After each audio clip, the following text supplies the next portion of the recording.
It's recording already. I don't know. There. All right. Hi, you guys. My name is Kayliana Phillips. My name is Taylor Cunningham. My name is Akela Watson. And today we're going to talk about Erik Erickson's developmental theory on child, adolescence, and all the way up into your adult life. All right, so a little bit of his background. Erik Erickson was a psychodynamic theorist who believed personal growth arises from facing life's challenges. His own early experiences shaped this view, though. So, as a child, he often felt different, being raised by a single mom where two parent families were expected, and also standing out as a Jewish boy with blonde hair and blue eyes.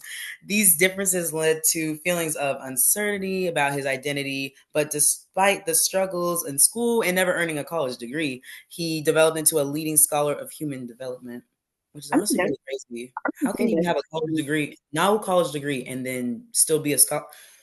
yeah, Eric that's did that. that's very interesting. I like that about him actually because that just means, I mean, he's almost kind of proving himself wrong, but kind of contradicting himself at the same time. It is. So, summary of his work, he proposed that individuals face key challenges at different life stages. Some are infants first learn trust and then independence. Adolescents focus on forming identity in terms of gender, ethnicity, and personal goals. And then earlier struggles are not erased but can resurface later, like unclear identity in adolescence may lead to confusion in young adult relationships. So, Taylor, like, what mm, exactly do you mean by unclear identity in this case? so let's have an example. Let's say little Johnny here at the age of 4 or 5 might have done something bad, but because of the parenting that he was given, it might have been too harsh for the set punishment. Let's say um he didn't get a toy or something and he made a big scene. Instead of just, take him out, doing something like that, they cause an even bigger scene that makes him feel bad about himself as to where he's afraid to talk. Okay, that makes sense. Yeah. That makes sense. So, what we learned was that Erik Erickson was a psychologist who studied how people grow and change socially and emotionally. He identified 8 stages of psychosocial development from infancy to old age, and with each stage, there was a conflict or crisis. For example, mistrust versus trust, and identity versus role confusion. And the way that these stages were resolved shapes a person's personality and relationships and how confident they are in life. He also emphasized that your culture, relationships, and life experiences play an important role in your development. And development is not only limited to your childhood, it is also a lifelong process. Do you agree with the fact that development is not limited to childhood? I do, Mm, most definitely. 100%. Why do y'all think so? Because every experience you have will continuously change you.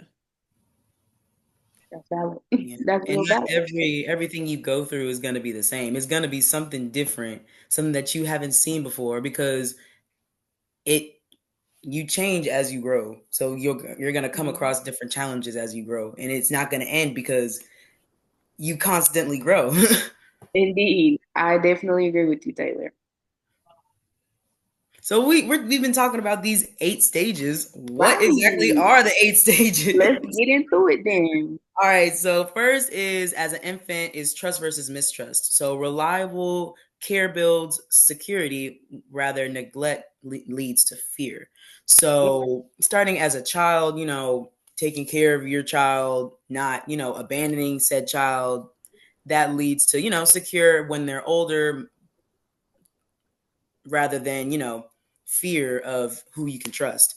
Early Yeah. childhood, autonomy versus shame, which is like independence fosters will, rather over control causes doubt. How many of us were in an over controlled household? I definitely can say I was in over control Same, me too. household for sure. And it definitely, like, he definitely, I'm not gonna lie, he definitely hit it on the nail with that one because to this day, I have to catch myself in the mindset of not doubting myself when it comes to certain Mhm. things because of almost like a helicopter parent type of thing. Yes. Oh my gosh, yes. I had that same yes. But next is preschool, which is initiative versus guilt. Encouragement supports purpose, but restriction leads to guilt. Oh my gosh. This one, He hitting it on the nail with no, these. for real. Because like an example would be like you're trying to do something and somebody says, "Is that the right thing for you to do? Are you sure? Are you sure that's correct?" And so now you don't know whether or not you're supposed to do it or not. And if you do, are you going to feel bad about it? No, yeah, yeah, Right? that's real. That's real right there. Yep. Next is school age, industry versus inferiority, which is success builds to competence, failure creates inadequacy. Wow. I kind of would have to disagree with his point on, failure creates inadequacy. Yes, it can create inadequacy if that failure is not nurtured properly, but failure is also a great way to readapt to your situation and Yes. try And again. to learn from it. Yes, so I may disagree with him on that particular standpoint, but I definitely see where his mind was going with it for sure. Yeah. Adolescence, identity versus role confusion. Exploring roles forms self identity. Failure causes confusion. Ooh, we adolescent age, like middle school. You don't know how many Mhm. times I had like ran across a lot of people that were confused about their gender during that age. I don't know why. I don't know how, but it's like a lot. Me being like having friends that are now transgender, going through that whole role confusion and identity. It was kind of hard to be on the outside trying to help them because like I don't know what I can do when I'm also a kid myself, and I kind of know who I am, but like to the point of like your gender identity, didn't even know nothing about that, and about like role confusion. I would say, what do you think they mean by role confusion? For like, I know what I mean, but what do y'all think they mean? To give Like, an ex Oh, Kayla, would you like to take a turn at it, girl? Uh, for role confusion, I feel like it means you don't know what you should do, I guess. I think to me, it would mean like you're confused in the type of leadership you should be showing as a Yeah. person. So, like, for today, you could say masculinity versus femininity, and like oof, a lot of women have naturally went towards masculine traits, and mhm, sometimes go towards feminine traits because of emotion and logic. But in it's middle school, exactly that's what we're dealing with, Yeah. emotion and the logical sense of things. Yeah, so like exactly what you're I was trying thinking. to figure out who you are. Definitely. hmm Yeah. But like failure to that, which is like again the environment that you're around. If your parents aren't supportive of that, they might make you feel more confused about it. So Perfect. there's that. Next is young adulthood, intimacy versus isolation. Close bonds build love. Lack of them leads to loneliness.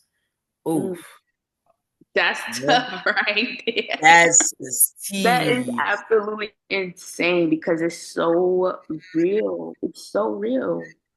And there's But so also lack of them leads to like I would kind of say desperation along with loneliness, like longing for that love yeah. for some. So next is middle adulthood, generativity versus stagnation. Contributing creates purpose. Stagnation leads to disconnection. Mm. Ooh, Come on, come on. being stagnant means like you're in one place. You're not going anywhere. Yeah, That can lead to disconnection because like we said in the beginning, everything changes as you grow. indeed. So you got to be able to change with when you grow. And last is late adulthood, integrity versus despair. Reflection brings wisdom, regret leads to despair. I know we've seen a movie where like an old person was like, as I look over my life, I can say Definitely. I lived a good life. And then there's some where it's like, oh, I wish I could have done this or this, that, Yeah. and third. You kind of hear that in like funerals when they're like, oh, I wish I could have done this with that person. You Mm. Yeah. okay, But those girl. are the 8 stages. Okay. So then we have the basics of his psychosocial. theory, Erickson came up with the development process. So we just went over the 8 stages, and each one of them represent a different crisis in the development of our lives. And he definitely emphasizes on the emotional and social growth across the lifespan of children. So even throughout all of those stages, each person, to no matter where they are, will be able to relate to that in some way, whether it's the positive or the negative sides of that, whether it's emotional or the social side of that. And he also encourages supportive environments for identity exploration. So when that is, he, wants us to, just he encourages us to be in positions to where we can line up with his theory. But I also think that like it can become difficult based on the person and where they are in life, if that makes sense to y'all. Yeah. All right. So why is his work important? Well, it shows that growth and development happen across the entire lifespan, not just in childhood, which is incredibly true. Like it doesn't stop once you hit an age, because every age is going to come with its own type of development for you and growth.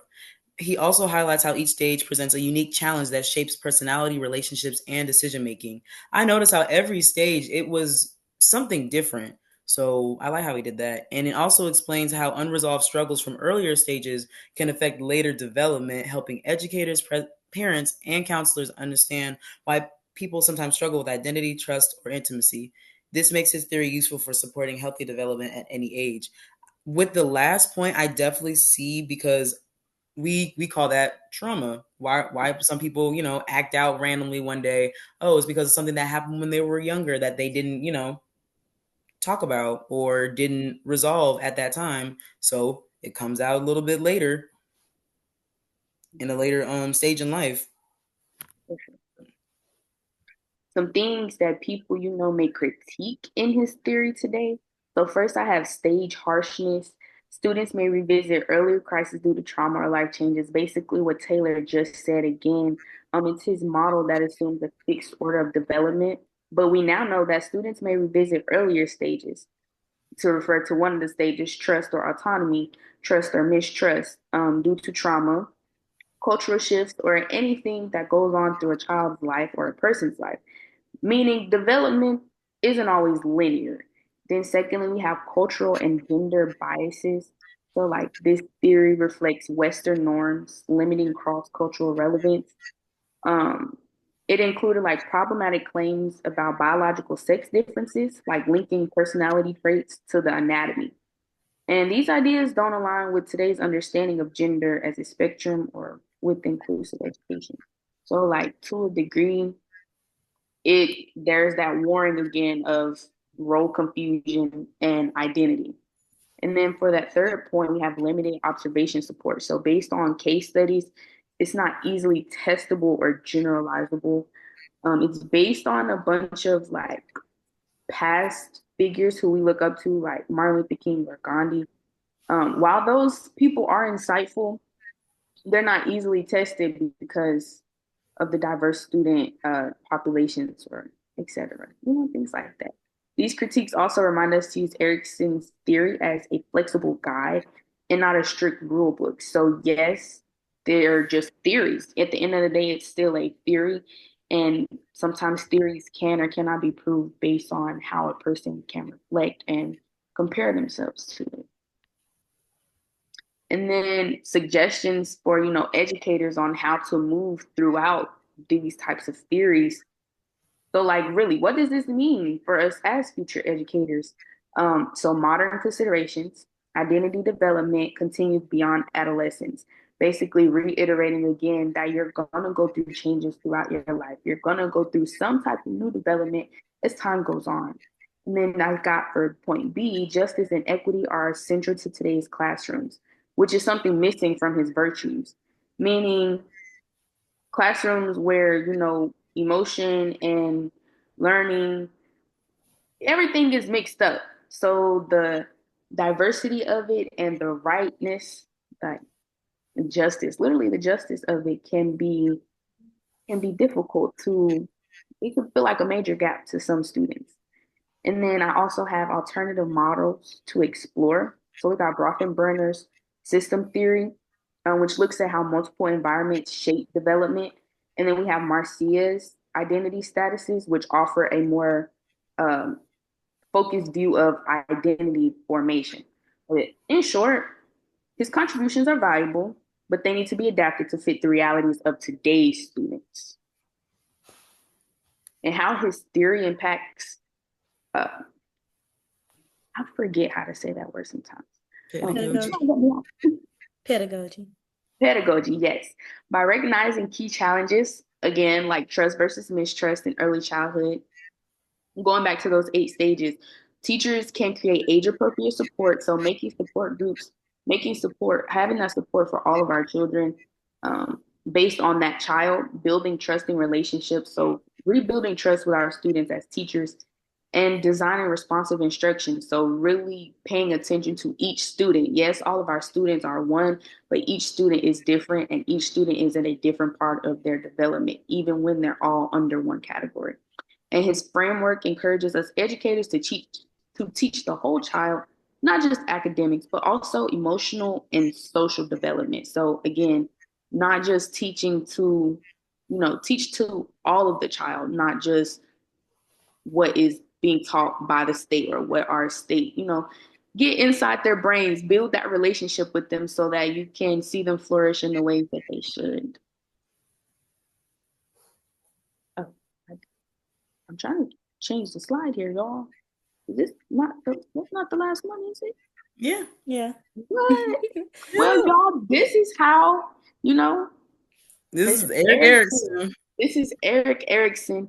He's so funny. He has two first names. His name is the same, but this is a theory, his developmental theory in plain and simple form. A scholar with no degree. A scholar with no degree, indeed. So I hope y'all enjoyed our TED Talk. Thank you. I have a feeling that was a lot more than 10